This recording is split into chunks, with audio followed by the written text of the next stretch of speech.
தெரிஞ்ச department case வந்து போக போதும் சொல்லியும் பள்ளிக்கூடம் எல்லாத்தையும் சைக் பண்ண சொல்லியும் இந்த மீடியாவில் கணக்கு சும்மா தேவையில்லாத வருது இல்லை எல்லாமே எல்லா தேவையில்லா மீடியாவில் எல்லாத்தையும் அரெஸ்ட் பண்ண சொல்லி வெள்ளிக்கிழமை போராட்டம் கொண்டு வரலி பள்ளிக்கூடம் எல்லாம் கூட்ட சொல்லி நிலைமை வந்து இருக்கு.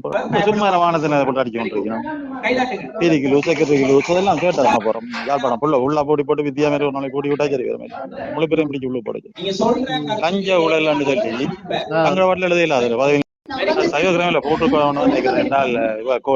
லோயரை அரேஞ்ச் பண்ணி கிடாக்கு எங்களுக்கு செலவில்லை தானே.